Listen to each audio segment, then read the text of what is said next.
따라하십시다. 깨어 있으라. 오늘 주님께서 우리에게 하시는 말씀입니다. 깨어 있으라. 제자들이 예루살렘의 성전 파괴 때에 어떤 징조가 있겠습니까? 물었을 때 예수님께서는 그 징조에 대해서 말씀하시고, 징조 이후에 일어날 환란에 대해서 말씀하시고, 그 다음에는 그 환란 이후에 있게 되어질 천체의 변화와 함께 주님의 재림의 때가 있을 것을 말씀하십니다. 그때 성도들은 어떻게 해야 되느냐? 깨어 있어야 된다. 이렇게 말씀을 하고 있습니다. 관광 버스 운전사들이 가끔 고속도로에서 대형 사고를 이렇게 일으키는 경우를 뉴스를 통해서 접합니다. 운전 내내 그들이 조는 것이 아닙니다. 고속도로 올릴 때에 정신 차려서 잘 올립니다. 고속도로 올렸어서 또 일정한 기간 동안에 안전하게 운전 잘 합니다.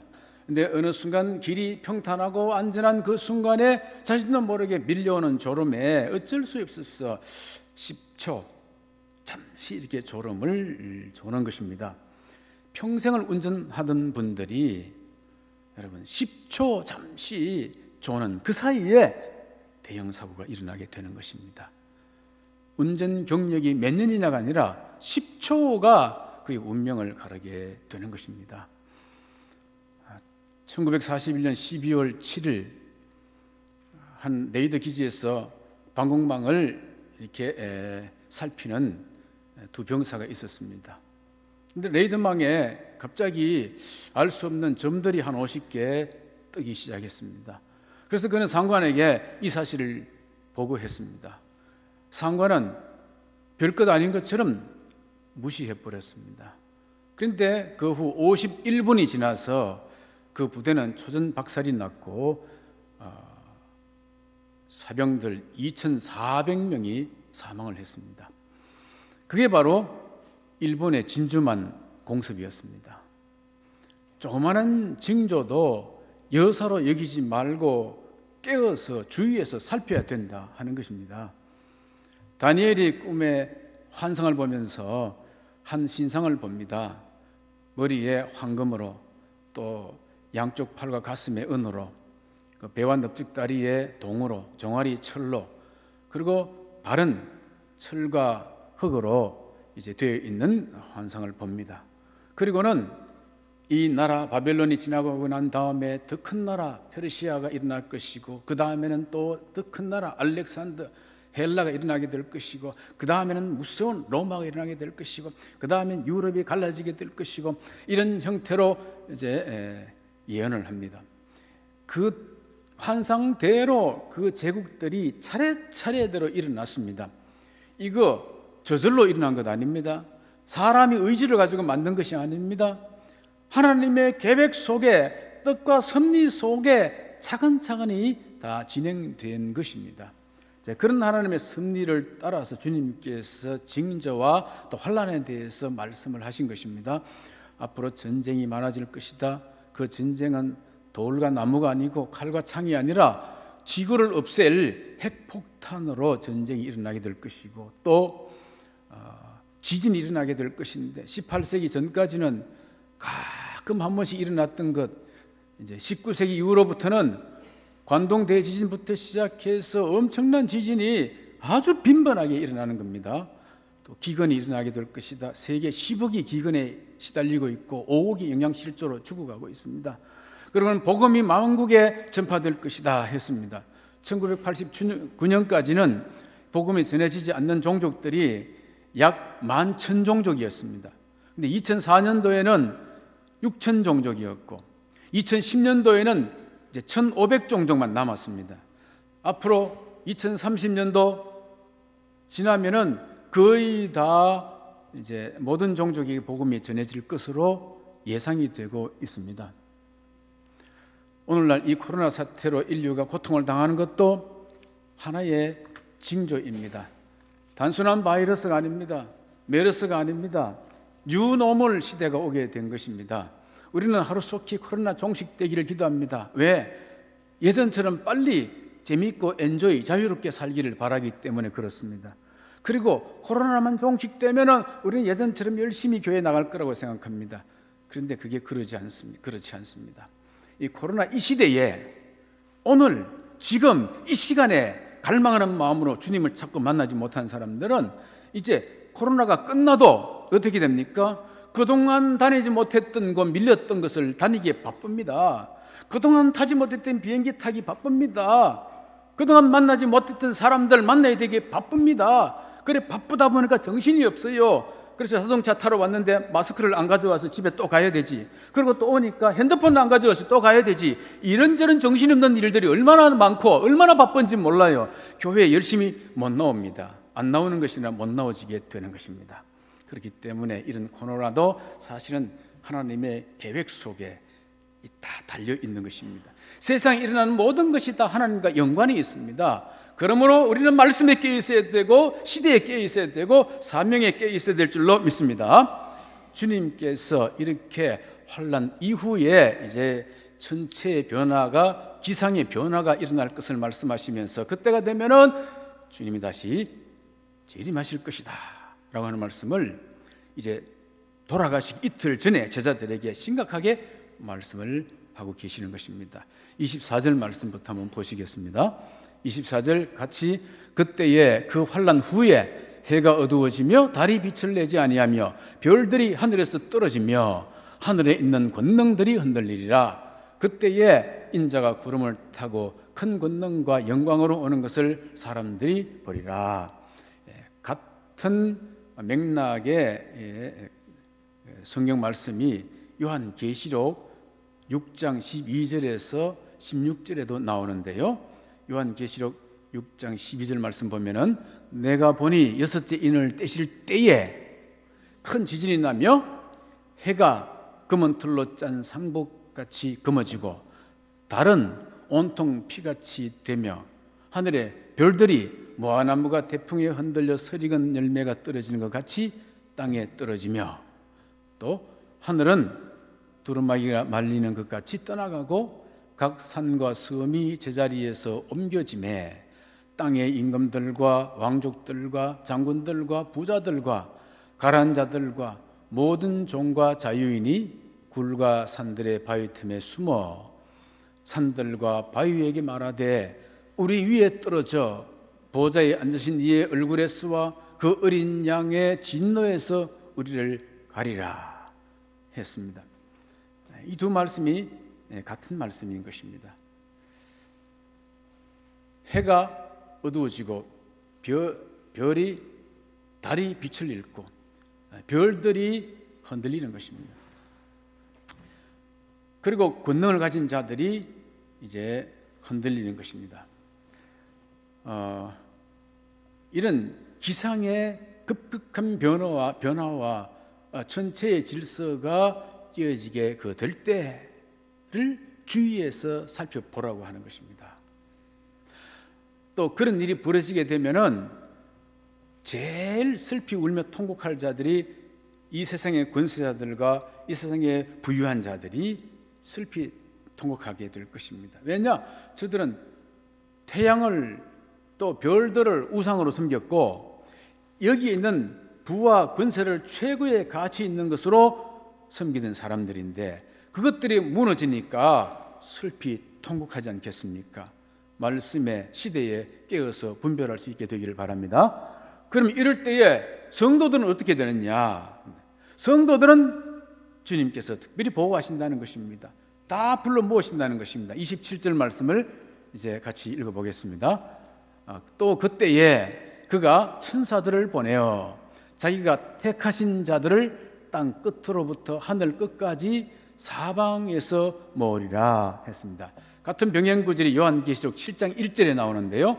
요한계시록 7장 1절 같이 읽습니다. 이 일 후에 내가 네 천사가 땅 모퉁이에 쓴 것을 보니 땅의 사방에 바람을 붙잡아 바람으로 하여금 땅이나 바다에나 각종 나무에 불지 못하게 하더라. 아멘. 바람은 사람을 해치는 것을 말하거든요. 천사가 바람을 딱 붙들고 사방에 있답니다. 왜? 사방에서 하나님 택한 자들을 불러 모아야 되니까.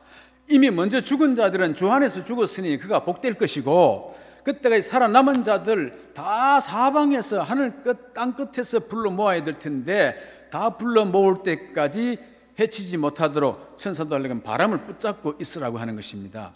그 불러 모으는 택한 자들이 누구냐면은 계시록 7장 2절부터 나오는데 머리에 입 맞은 사람들입니다. 14만 4천인 것입니다. 여러분, 3은 하늘의 수, 4는 땅의 수인데 하늘과 땅이 합치면 7이니까 완전수가 되는 것입니다. 그리고 또 하늘의 수와 땅의 수를 곱하면 12가 됩니다. 12도 12지파 완전수가 되는 겁니다. 그런데 완전수 12 곱하기 12는 144가 되는 겁니다. 144에다가 1000을 곱하면 14만 4천이 되는 것입니다. 14만 4천이라는 것은 14만 4천 명이 아니고 하나님의 선택받은 사람들이 완전하게 다 불러 모아질 때까지 천사는 저들을 해하지 못하도록 바람을 붙잡고 있어라 하는 말씀이 되는 것이지요. 그렇게 택한 자들을 보호하고 하나님께서는 불러 모으실 것이다 하는 것입니다. 자, 그러면 사람들의 궁금증은 어디 갑니까? 그날 그 시는 언제입니까? 이런 궁금증이 드는 것이지요. 그날 그 시는 언젠가? 이제 그 때에 대해서 예수님께서 이제 두 가지로 말씀하십니다. 하나는 그 징조들이 하나씩 이루어지는 재림의 양상을 말씀을 하시면서 그 양상들을 보면은 바로 주님이 가까이 왔다는 사실을 알라 하십니다. 우리 28절과 30절 말씀을 같이 또 읽어보겠습니다.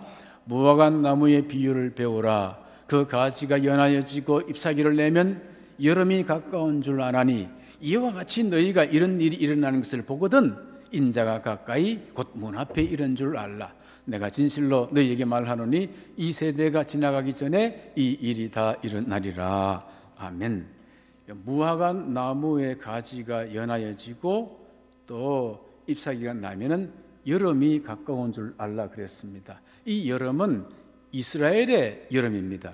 우리나라 여름이 아니고 이스라엘의 여름은요 추수 때입니다. 연다는 말이 열매가 연다는 뜻이거든요. 여름이라는 것이. 그러니까 이스라엘의 추수기라, 심판때라. 추수기는 심판을 말한다 이제 알곡 곡식과 쭉정이를 갈라내는 심판때라는 것입니다. 심판때가 가까운 줄 알라라 이런 뜻이지요. 그러므로 이런 말씀하신 징조들이 하나씩 둘씩 나타나는 것을 보거든 그때가 바로 인자가 가까이 올 때인 줄로 알라 이렇게 말씀하십니다. 또 뒤에는 이 일이 다 이루어지지 아니하고는 이 세대의 끝이 오지 아니하겠다 하십니다. 그런데 여기 이 한국의 성경의 번역은 이 일이 다 이루기 전에는 이 세대가 지나가지 않는다라고 해야 자연스러운데 어떻게 번역됐냐면은 이 세대가 지나가기 전에 이 일이 다 일어나리라 라고 단순 긍정문으로 이렇게 번역을 해놓았습니다.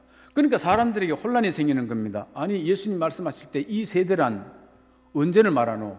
한 세대가 30년인데 벌써 지나갔는데 2000년이 지나가도 아직까지 안 일어났단 말인가? 그럼 성경이 틀렸단 말인가? 이런 혼란이 일어나게 되는 것입니다.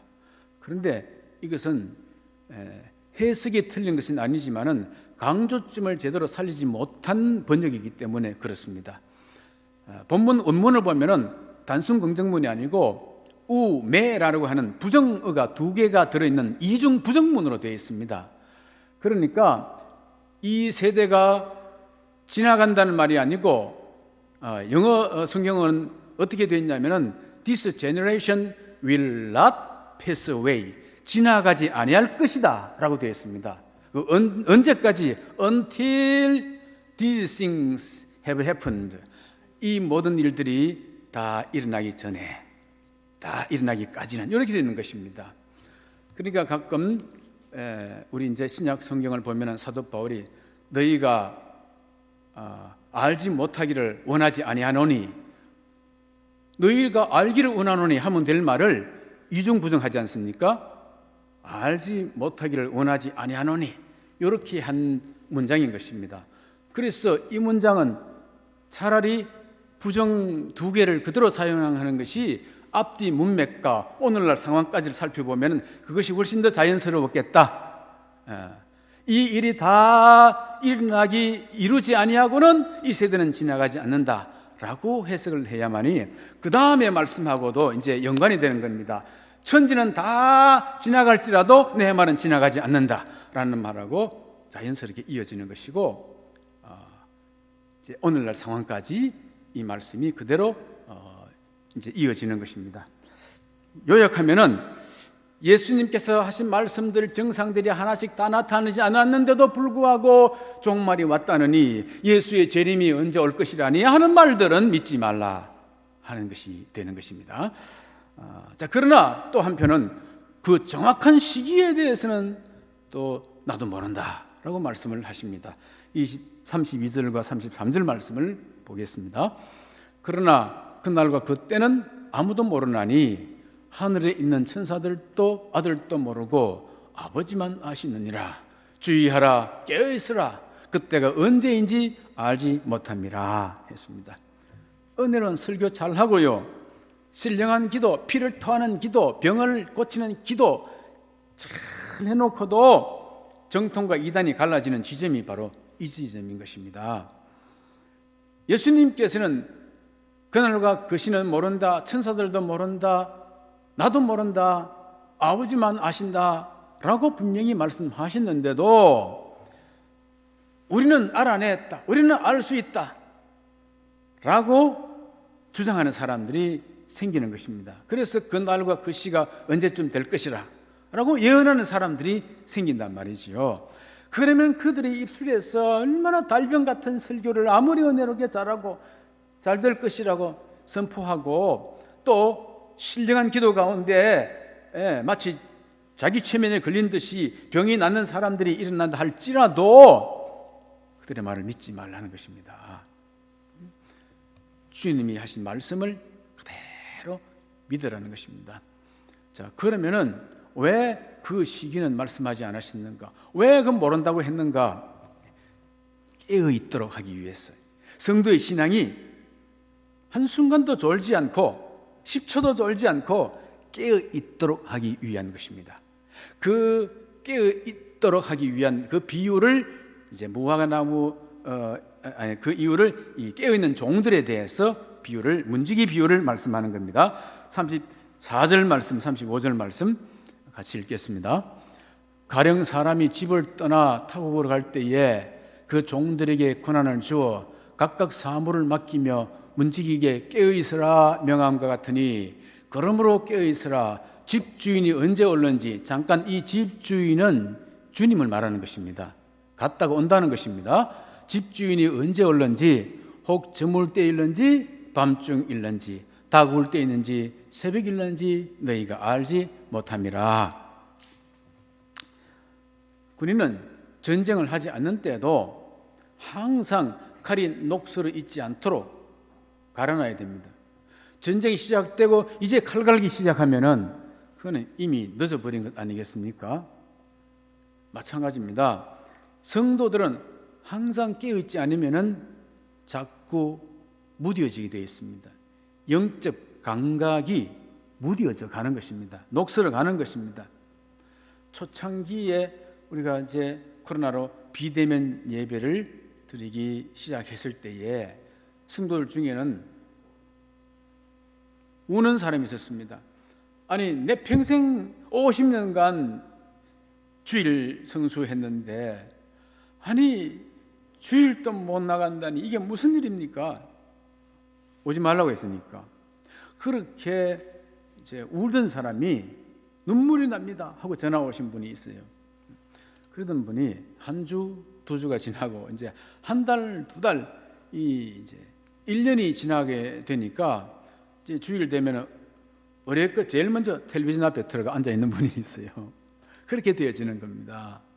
그리고 또 정한 시간에 처음에는 옷 다 차려입고 이렇게 예배 드렸는데 위에는 이렇게 양복 입고 밑에는 파자마로 앉아 있는 분도 계시고, 그 다음에는 시간도 정확히 안 지켜요. 왜? 교회에서 녹화본을 올려드리니까 시간 날 때 보면 되는 것이지요. 이렇게 되어집니다. 자꾸 무뎌집니다. 이런 분들은 이제 새벽 기도회, 수요 기도회, 금요 기도회 나올 생각도 못 합니다. 안 나오는 것이 아니라 못 나와지는 겁니다. 그 다음에는 못 나오게 되는 상황이 자꾸만 쌓이게 되어지는 것이죠. 언제 그런 때 있었나? 안 되는 것입니다. 영적 감각이 자꾸 무뎌지고 녹슬어집니다. 그렇다면 나중에 재림의 징조가 보여도 세상이 왜 일로? 그러고 눈만 끔뻑끔뻑하고 있습니다. 나중에는 자신의 정체성도 무뎌지는 겁니다. 내가 그리스도의 종인지 사직동 주민인지 우선순위가 헷갈리게 되어지는 것입니다. 내가 내 인생의 주인인지 종인지 내 주장과 내 신념이 앞장서지게 되는 것입니다. 결국은 나의 있어서의 사명감도 이제 무너지게, 사명이라는 게 뭐냐? 이게 무너지게 되는 것입니다. 오늘 하루에 더 목숨 연명하는 게 더 중요한 것이지 무슨 내게 사명이라는 게 있었는 생각이 안 들게 되어지는 것입니다. 그러면 오늘 하나님께 주신 말씀이 무엇이었습니까? 깨어있어라 하십니다. 여러분, 우리 모두는 시한부 인생이라는 걸 알아야 됩니다. 지금 병을 앓고 있는 사람만 아니고 우리 모두 시한부잖아요. 시한부.